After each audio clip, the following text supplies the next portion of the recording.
أعوذ بالله من الشيطان الرجيم. بسم الله الرحمن الرحيم.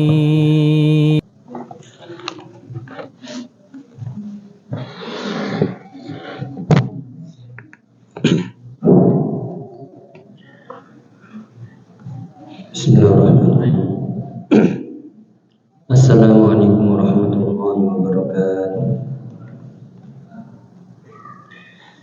Alhamdulillahilladzi arsala rasulahu bil huda wa dinil haqq liyudhhirahu 'ala ad-dini kullihi wa kafaa billahi shahida. Asyhadu an la ilaha illallah wahdahu la syarika lah iqraran bihi wa tauhidan wa asyhadu anna Muhammadan 'abduhu wa rasuluh sallallahu alaihi wa ala alihi wa ashabihi wa sallama tasliman mazidan wa ba'du. Allahumma 'allimna ma yanfa'una wa anfa'na bima 'allamtana wa zidna 'ilma. Allahumma aslih syu'unana kullaha wa la takilna ila anfusina tarfata 'ain. Alhamdulillah, para jamaah, Bapak Ibu, para ikhwan dan akhwat rahimani wa rahimakumullah. Alhamdulillah, patutlah kita bersyukur kepada Allah Subhanahu wa taala di kesempatan petang hari ini, di hari Jumat pekan ganjil biidznillah, kita berkumpul bersama, kita niatkan taqarrub ila Allah taala, mendekatkan diri kepadanya melalui jalan thalabul ilmi syar'i.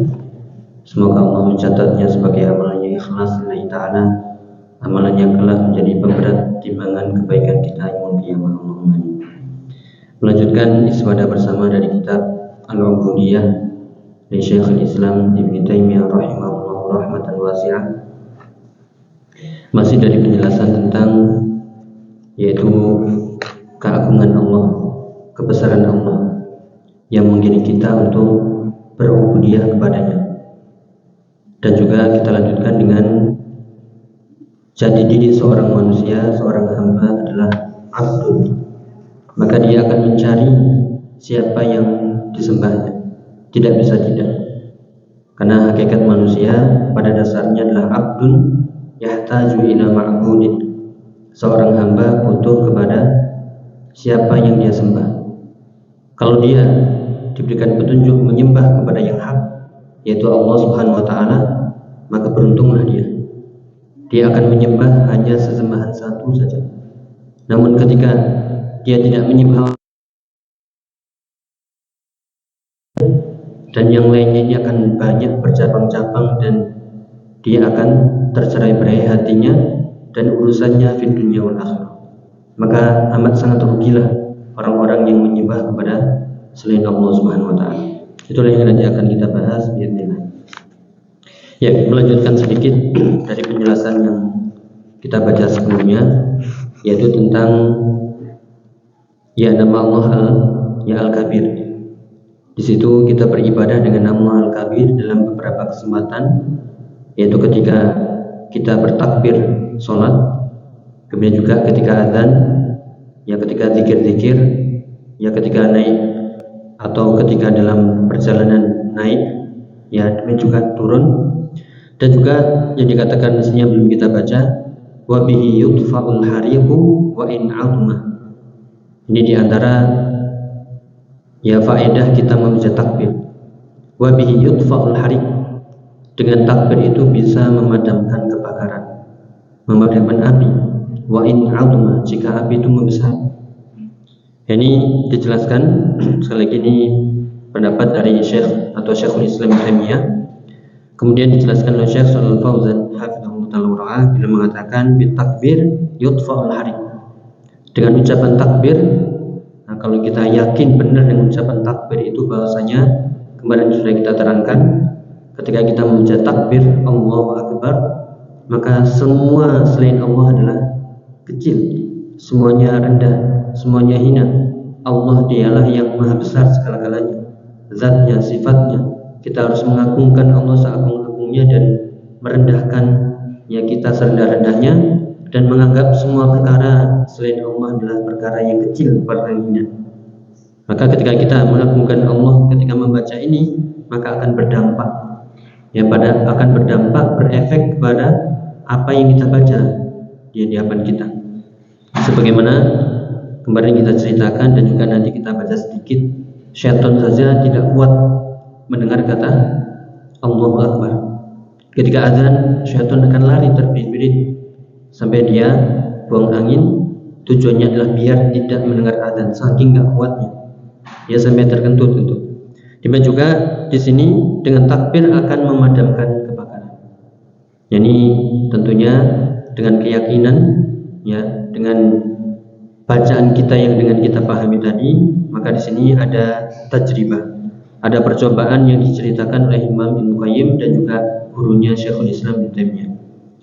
Kemudian diceritakan atau dijelaskan bahwa min asbabi itfa'il harik. Syekh Shalal Fauzan hafizahullah mengatakan, ya dengan takbir itu di antara sebab memadamkan kebakaran atau api. Li'anna Allah a'zam min kulli syai'. Karena Allah itu ya lebih besar dari segala sesuatu. Segala sesuatu itu adalah makhluk dan makhluk itu kecil. Tidak ada apa-apanya dibanding Allah Subhanahu wa taala. Qadirun 'ala an yudfi'a hadhihi an-nar. Maka Allah ya dengan mudahnya memadamkan api ini walau atumat, ya dengan namanya. Ya, yang penting kita yakin. Di sini disebutkan dari penjelasan Syekh Shalal Fauzan, ya doa, ada doa, ya di antara doa memadamkan api adalah dengan bacaan takbir. Ad-doa li Tabrani dzukira iddata ahadits tahta bab al-qaul inda wuqu'il harik. Disebutkan beberapa hadis tentang perkataan atau ucapan ketika terjadi kebakaran. Qala catatan kaki halaman 185 bagi yang kitab. Qala Ibnu Qayyim fi Zadil Ma'ad. Disebutkan oleh Imam Ibnu Qayyim dalam kitabnya Zadul Ma'ad, ba'da an saqa haditsan fi dzalika, setelah menjelaskan atau menyebutkan hadis dalam hal itu. Walihada kana takbirullah, dijelaskan oleh Imam Ibnu Qayyim, oleh karena itu takbir Allahu Akbar ya azza wa jalla lahu atharun fi itfa'il harik fa inna kibriya Allahi la yaqumu laha syai'un. Ya, karena takbir ini memiliki pengaruh, ya memiliki dampak untuk memadamkan api. Ya, karena keagungan Allah, kebesaran Allah, ya kesombongan Allah Subhanahu wa taala, kebesarannya, la yaqumu laha syai'un, tidak akan ada yang mampu menahannya, tidak akan ada yang mampu mengalahkannya. Fa idza kabbara al-muslim rabbahu athara takbiruhu fi khumudin nar wa khumudi syaitan. Apabila seorang muslim itu bertakbir dengan keyakinan yang mantap, ya Allahu Akbar, dengan pengagungannya, dengan mengakui ya kebesaran Allah namanya dan sifatnya, dan kita merendahkan diri, kita menyandarkan segala urusan kepada Allah, maka takbirnya itu akan berpengaruh ya fi khumudin nar, untuk meredakan api, wa khumudi syaitan, dan juga untuk ya memadamkan ya godaan syaitan. Allati hiya maddatuhu fayudfi'ul harik, yang itulah intinya ya atau zatnya, dengan itu akan ya memadamkan kebakaran atau api. Waqad jarrabna nahnu wa ghayruna, ini pendapat Ibnu Qayyim, waqad jarrabna, dan kami telah mencobanya dan selain kami, wa hadza ya wajadnahu kadzalika wallahu a'lam, dan itu telah dibuktikan, dipraktekkan oleh Imam Ibnu Qayyim dan juga selainnya para ulama, dan kami dapati hal itu ya, dan Allah yang lebih mengetahui. Nah, ini mungkin kita belum mengalami hal itu, namun ya kita tidak mengharapkan sesuatu terjadi berat ya atau musibah. Namun jika itu terjadi, ya ada ucapan takbir, yang di antara ucapan takbir itu bisa memadamkan ya kebakaran atau api. Ya dengan syarat ya Allahu Akbar, dengan yakin mantap semua selain Allah itu kecil, semuanya makhluk Allah, semuanya tunduk kepada Allah. Kalau kita yakin Allahu Akbar, ya maka itu akan meredakan, memadamkan, bahkan syaitan pun lari. Ya. Kemudian dilanjutkan, itu tambahan para jamaah rahmatullah taala tentang ya dampak efek dari ucapan takbir ya dari diri seorang muslim yang membacanya dengan penuh keimanan. Wa indal adzan yahrubu syaitan, yang kemarin sudah kita baca. Ketika azan ini syaitan sambil lari ya, sampai kentut tadi tujuannya adalah biar tidak mendengar azan. Ya biar suara azan itu hilang sehingga harus mengeluarkan itu. Ya. Kemudian lanjutannya, ini pembahasan kita kali ini, Qala ta'ala wa qala rabbukum ud'uni astajib lakum innal ladzina yastakbiruna an ibadati sayadkhuluna jahannama dakhirin. Ya, disebutkan surat Ghafir atau surat Al-Mu'min ayat 60. Ini menjelaskan tentang ya orang-orang yang di dunia sombong. Sudah kita bahas bahwasanya kita tidak berhak ya sombong sedikit pun. Apa yang kita sombongkan? Harta akan habis, umur akan selesai, ilmu ya sedikit, ya dan juga ketenaran, apalagi kekuasaan, jabatan, semuanya akan punah, semuanya akan selesai, semuanya akan berhenti. Adapun Allah, dialah yang berhak untuk ya sombong, dialah berhak yang diagungkan karena dialah yang sempurna, hayyun la yamut, yang maha hidup tidak akan pernah mati. Dialah Allah yang seagung-agungnya, Allahu Akbar. Ya, dialah Allah Al-Azim, yang maha agung, yang maha besar. Ya, zatnya, sifatnya, keagungannya dan seterusnya. Maka di sini diseru qala rabbukum ud'uni astajib lakum. Walaupun ini kaitannya dengan doa. Allah menyeru kita, ya mengajak kita untuk ud'uni, untuk berdoa meminta kepadaku, kata Allah. Astajib lakum, pasti aku akan kabulkan. Ini disebutkan oleh tafsir As-Sa'di secara ringkas. Ini adalah bentuk kelembutan Allah, ya nikmat Allah kepada hamba-hambanya. Allah menyeru kita, mengingatkan kita, wa qala rabbukum, dan Tuhanmu mengatakan, ya ud'uni, mintalah kepadaku, astajib lakum. Ya, maka mintalah kepadaku, kata Allah, pasti aku akan mengabulkan. Inilah keyakinan kita seorang muslim, Allah mendengar ya ucapan kita, doa kita. Sami'allahu liman hamidah. Allah mendengar hamba-hamba yang memujinya. Allah mendengar doa-doa para hambanya. Walaupun seluruh hamba manusia, jinnya, manusianya berkumpul di satu tempat, semuanya meminta, sahut menyahut satu persatu meminta sesuai dengan keinginannya, Allah Maha mendengar semuanya tanpa ya samar sedikit pun. Dan Allah mengabulkan satu persatu permintaannya, dan itu tidak berkurang ya sedikit pun dari keagungan Allah, apa yang disini Allah Subhanahu wa taala. Maka dialah Allah Al-A'lam, yang maha agung, dialah Allah Akbar, dialah Allah As-Samad, tempat bergantung yang sempurna segala-galanya. Ya, ini adalah sekali lagi ud'uni astajib lakum. Ini adalah perintah ya agar kita berdoa kepada Allah Subhanahu wa taala. Siapa yang berdoa pasti dikabulkan. Ya, sebagaimana dalam hadis yang maknanya, ma min muslimin yad'u bi da'watin, tidaklah seorang muslim yang berdoa dengan doa yang tidak mengandung dosa atau memutus tali silaturahim, maka Allah akan mengabulkan permintaan itu ya dengan 3 bentuk. Bisa jadi langsung segerakan, atau bisa jadi tersimpan di akhirat, atau bisa jadi ya Allah palingkan dari musibah seperti doa yang dia panjatkan, sehingga dia selamat dari keburukan-keburukan. Makanya orang yang berdoa setelah itu, para sahabat bertanya, idzan nuksin ya Rasulullah, kalau begitu kita memperbanyak doa ya Rasulullah. Maka Rasulullah pun menjawab, Allahu Akbar, Allah lebih banyak lagi, Allah lebih luas lagi karunia-Nya dan nikmatnya. Maka berdoalah sebanyak-banyaknya, pasti dikabulkan. Entah itu bisa langsung seketika, atau kelak disimpan di akhirat, dan itu ya lebih baik, karena itu nikmat Allah yang lebih besar, ya karena disimpan untuk nikmat di akhirat, atau di dunia dipalingkan, diselamatkan dari musibah ya sesuai dengan kadar doa yang kita panjatkan.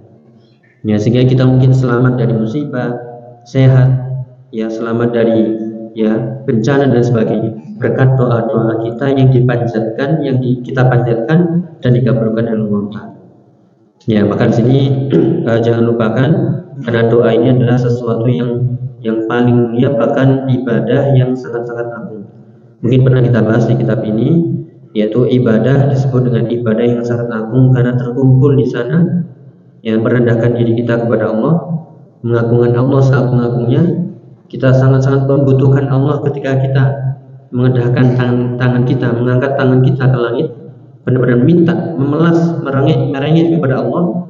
Kemudian kita sangat berharap dikabulkan, dan disitulah yang dikatakan ad-du'a huwal ibadah. Doa itu adalah ibadah. Ya, doa itu adalah ibadah, bahkan ibadah yang sangat agung, karena di situ ada tauhid, di situ ada pengharapan, ya di situ ada kerendahan diri, di situ ada pengagungan. Ya belum lagi setelah itu kita ya diijabahi dari doa-doa kita.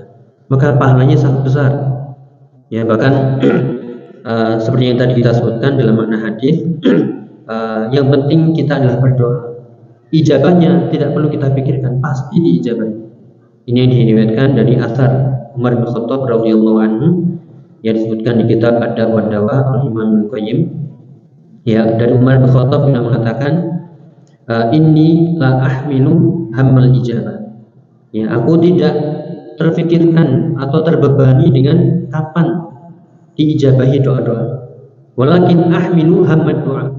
Akan tapi yang aku pikirkan, yang aku bebani, yang aku inginkan adalah bagaimana aku bisa berdoa. Ya, kenapa? Yang penting itu doa, bukan ijabahnya.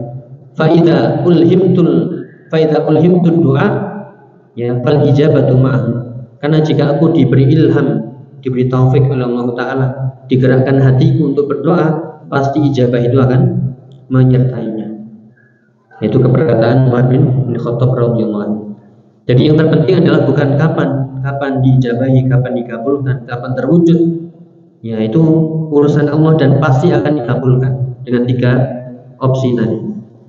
Ya, kan, tapi yang terpenting adalah faida ulhimtu ad-du'a fal ijabatu ma'ahu. Yang dikatakan oleh Umar bin Khattab radhiyallahu anhu, apabila aku diberikan taufik, petunjuk, ilham untuk berdoa, itu sudah sangat mulia, sudah sangat beruntung. Kenapa? Setelah itu ijabah akan menyertai.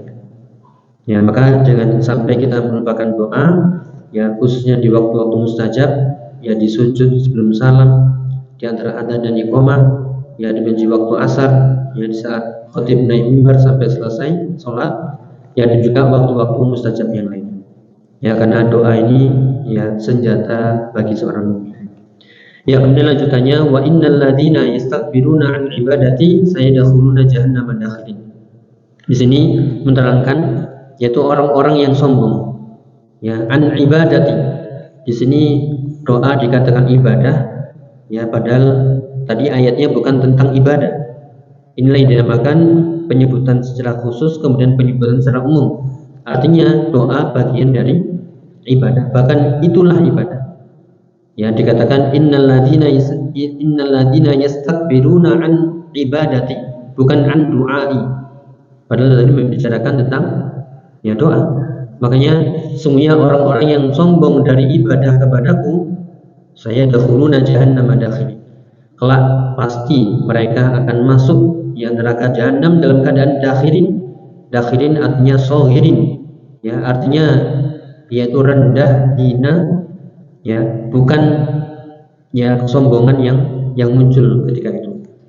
Ya, ini adalah al-jaza min jinsil amal. Ketika dia di dunia sombong, nanti di akhirat direndahkan serendah-rendahnya. Ya, sebagaimana hadis Nabi yang lain, man tawaddu'a lillah rafa'allahu bih. Kebalikannya, siapa yang tawadhu karena Allah, Allah akan mengangkat kelak derajatnya di sisi Allah Subhanahu wa taala. Sedangkan siapa yang sombong nanti akan direndahkan serendah-rendahnya. Makanya siapa yang bersikap sombong, tidak mau beribadah kepadaku, nggak mau doa kepadaku, nggak mau beribadah, maka kelak akan masuk ke dalam, ya, neraka jahanam waliyadzubillah dalam keadaan dakhirin sohirin, ya, dalam keadaan hina, rendah serendah-rendahnya. Itulah balasan orang-orang yang sombong di dunia, yaitu sombong yang menyebabkan dia, ya, berpaling dari Allah, ya, secara, ya, menyeluruh waliyadzubillah. Ya, kemudian kita lanjutkan, ya, penjelasan dari Syekh Shalal Fauzan hafizahullah, falladzi la ya'budullah yakunu mustakbiran. Maka orang yang tidak menyembah Allah berarti dia, ya, sombong. Walaupun dia sopan, ya, walaupun dia anteng, walaupun dia pokoknya baik di hadapan manusia, tapi nggak beribadah kepada Allah, nggak menyembah Allah, ya, itulah orang yang sombong. Tidak mau mengikuti fitrahnya yang sebentar lagi akan dijelaskan. Ya, tidak mau mengikuti dorongan hatinya yang sebenarnya itu dorongan hati harus diwujudkan dengan ibadah kepada Allah. Itulah fitrah manusia. Wa ma khalaqatul jinna wal insa illa liya'budun. Jadilah aku, kata Allah, menciptakan jin dan manusia, tujuannya tidak lain adalah agar mereka beribadah kepadaku saja, yaitu kepada Allah. Maka wa jazaa'uhu jahannam yadkhuluha saghiran badalan min an yakuna mutakabbiran. Maka balasannya orang yang sombong di dunia kelak akan masuk ke dalam neraka jahanam yang sudah kita bahas nih dari pembahasan sebelumnya, ada dua jenis kesombongan di situ. Sombong yang sifatnya mutlak ya, yaitu dari orang-orang kafir yang benar-benar nggak mau menyembah Allah, atau sombong yang menjadi batasan dengan seorang muslim, seorang yang beriman dari masuk surga secara langsung. Ya kalau itu dua-duanya masuk neraka bagi orang kufar, waliyadzubillah, yaitu adalah kekal di neraka selama-lamanya. Adapun orang mukmin yang masih ada iman namun kesombongannya membuat dia masuk ke dalam neraka, maka dia tidak kekal. Itu bagian dari dosa besar yang semuanya tahta masyiatillah. Jika Allah menghendaki, Allah akan menghukumnya. Jika Allah menghendaki pula, Allah akan memaafkannya, yang sesuai dengan keadilannya dan hikmahnya. Ya, sehingga akan masuk dalam neraka dalam keadaan sohiron, dalam keadaan yang kecil, dalam keadaan hina, rendah. Ya, ganti dari dulu dia ketika di dunia sombong, bukan main. Ya, maka sekali lagi tidak berhak sedikit pun kita, seorang manusia, seorang hamba, seorang muslim, seorang mukmin, ya punya sifat sombong sebesar zarrah sekalipun. Tidak ada. Ya, karena semuanya adalah milik Allah, semuanya adalah titipan. Yang berhak sombong hanyalah Allah Subhanahu wa taala. Ya, lanjutannya wa kullu man, ini yang kita bahas. Ya, wa kullu man istakbara an ibadatillah la budda an ya'budu ghairuhu.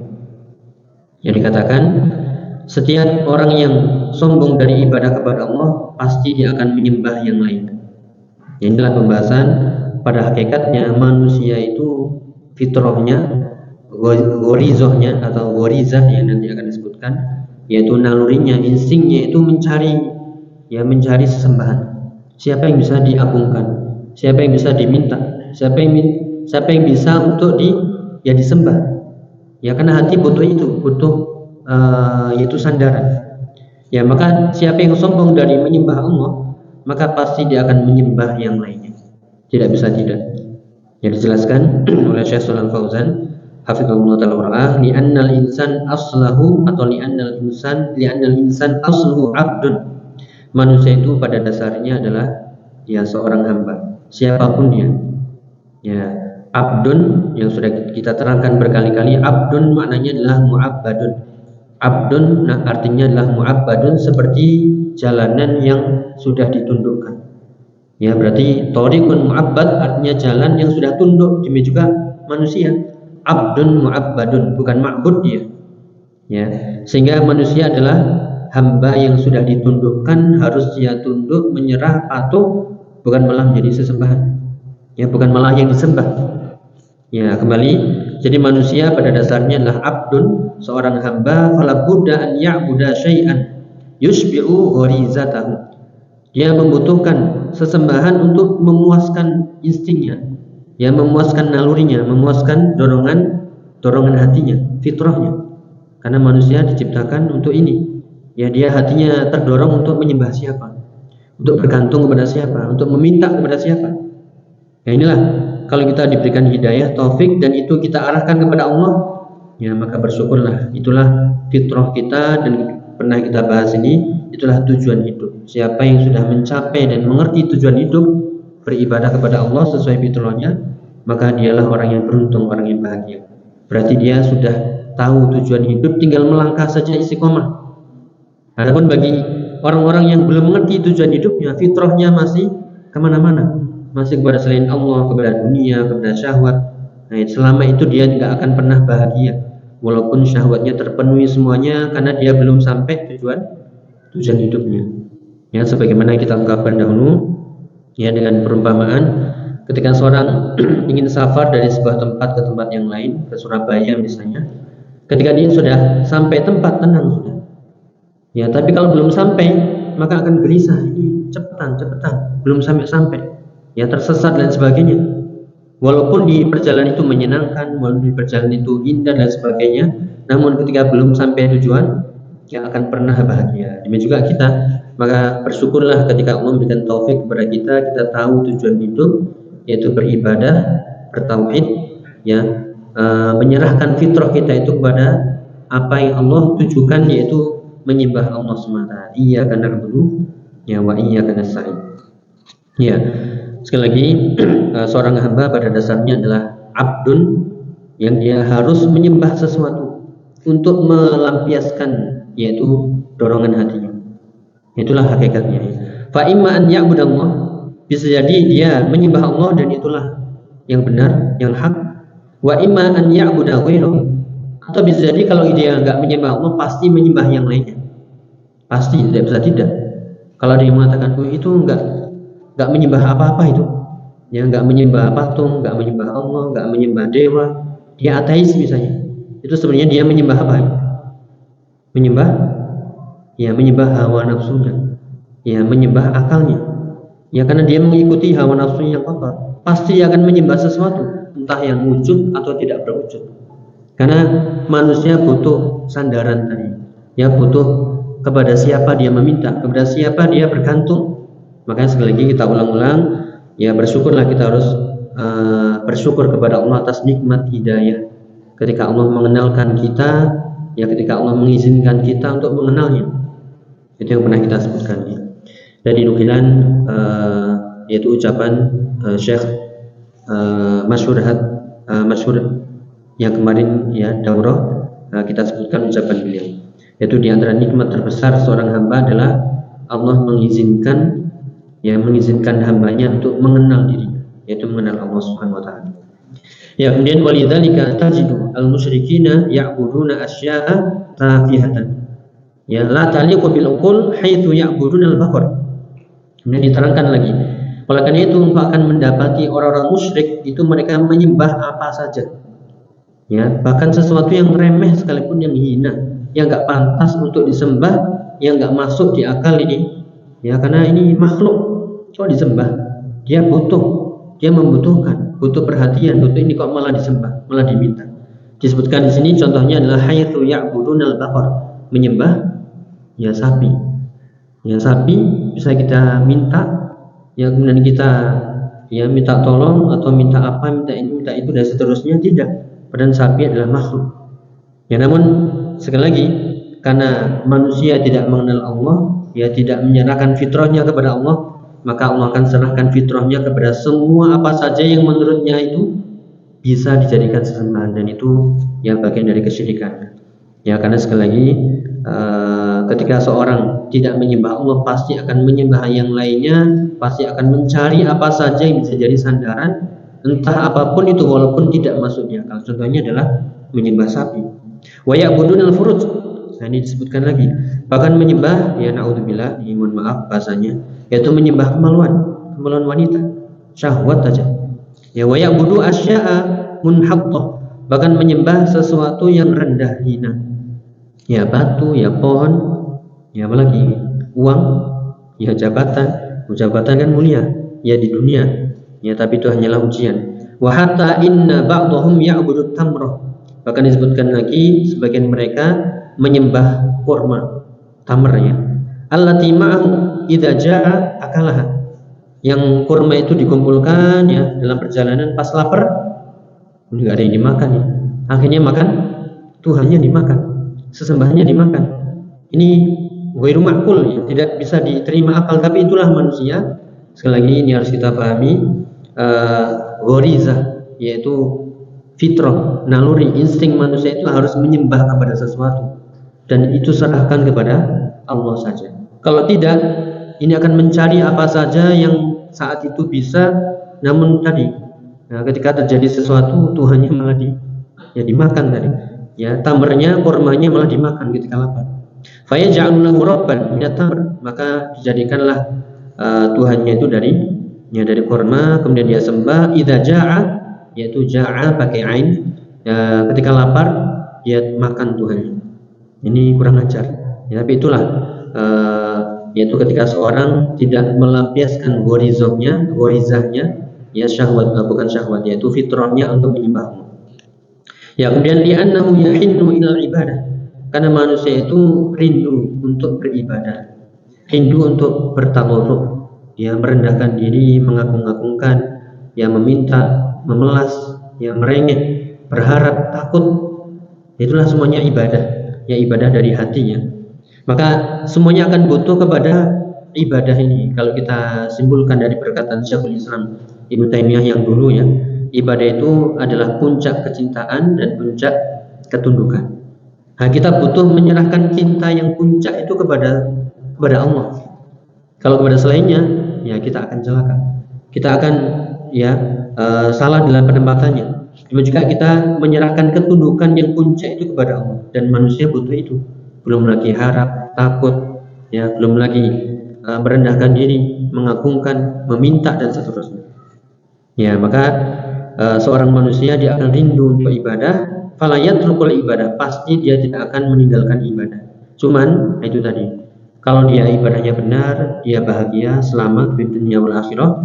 Tapi kalau dia di dunia ibadah ini diserahkan kepada selain Allah, maka dia akan mencari terus, ya, sampai pada apa saja pokoknya dianggap ibadah atau dianggap sesembahan untuk diibadahi.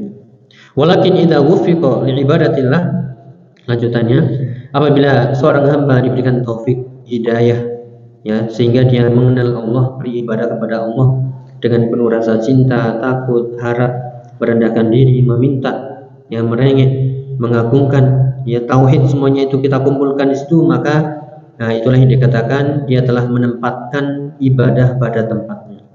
Makanya dikatakan laqad wada'a al-ibadah fi mawdi'iha wa sa'ida fid dunya wal akhirah. Dia pasti akan bahagia, senang, ya, gembira di dunia dan di akhirat. Nah, maka bersyukurlah ahlu tauhid, kita yang diizinkan oleh Allah untuk mentauhidkannya.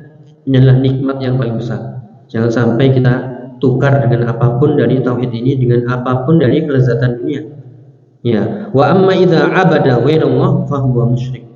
Adapun ketika dia menyembah, dia serahkan ibadah itu kepada selain Allah, berarti dia telah berbuat, ya, syirik. Dialah orang musyrik.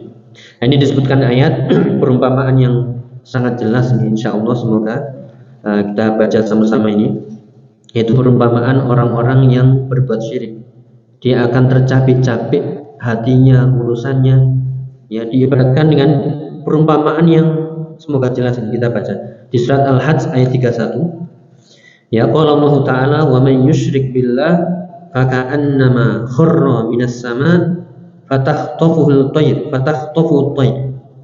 Yaitu siapa yang menyekutukan Allah, yang insting naluri dorongan hatinya seharusnya untuk Allah, dia berikan kepada selain Allah, yang tadi contohkan, ya, hewan, ya, kemudian makanan, tumbuhan, bahkan manusia, makhluk, apapun itu diserahkan kepada selain Allah, faka'annama, diumpamakan dia seperti kharra minas sama', dia jatuh dari langit. Ini mungkin jatuh dari sini, ini kurang tinggi ini. Kalau kita mungkin di para layang, ya, ada yang pernah nyoba, ya, pingsan. Ya, intinya jatuh dari langit, kemudian ini kan, ya, terombang-ambing ini. Entah ketika itu dua kemungkinan, entah dia nanti disambar oleh burung. Nah, kalau bayangkan ada jatuh kemudian disambar burung, kira-kira apa yang terjadi? Tubuhnya kemana itu? Ya, tercapik-capik, tangannya mungkin patah, mungkin langsung tugel, ya, bahasa kita.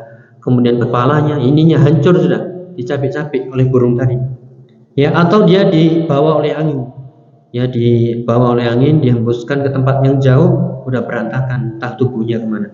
Itulah perumpamaan orang yang berbuat, ya, syirik.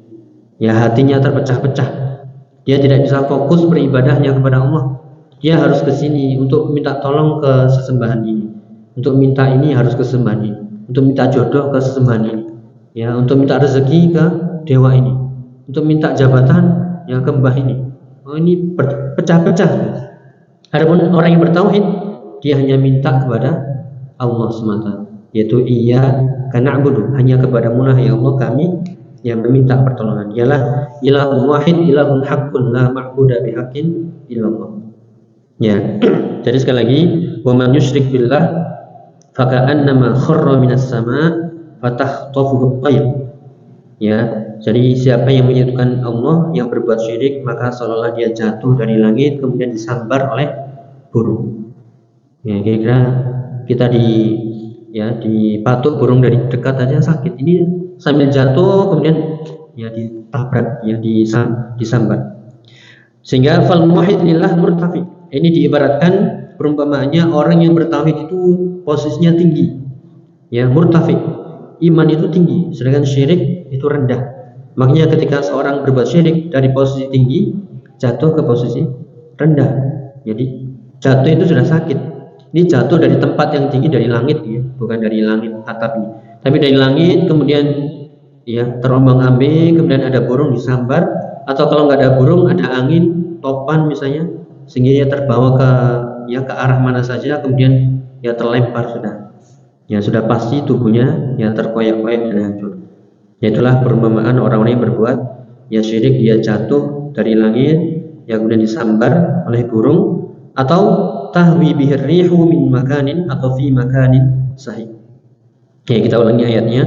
Atau tadi tahwi bihir rihu fi makanin sahih, yaitu dibawa oleh angin terombang-ambing ya ke tempat yang sangat jauh. Ya itulah yang dikatakan fal muwahhid lillahi murtafi fa idza asyraka billahi in hatta wa la yadri aina yaqa. Ya, orang yang bertauhid posisinya tinggi seperti di langit. Ya, faida asyraka, apabila berbuat syirik, ya maka dia akan jatuh tersungkur dan tidak tahu kemana dia jatuh. Entah disambar oleh burung-burung tadi, atau terbawa angin, terkoyak-koyak, entah tubuhnya ya anggota tubuhnya terpencar dan jatuh, sudah pasti menyakitkan. Dan itulah orang yang berbuat syirik. Sehingga ayya'budu anil haqqi waswab. Ya, sehingga dia ya berpaling ya, atau ya ba'idun, ya kita ulangi, ai ba'idun anil haqqi wasawab, yaitu dia jauh dari kebenaran dan dari yang hak. Walidzalika ya'budul musyrikin alihatan muta'addidatan la hasra laha. Ya oleh karena itu kita lihat orang-orang musyrik itu selalu menyembah sesembahan-sembahan yang buahnya la hasra laha, enggak bisa dihitung. Ya benar atau tidak ini? Kalau seorang berbuat syirik itu hatinya terpecah-pecah.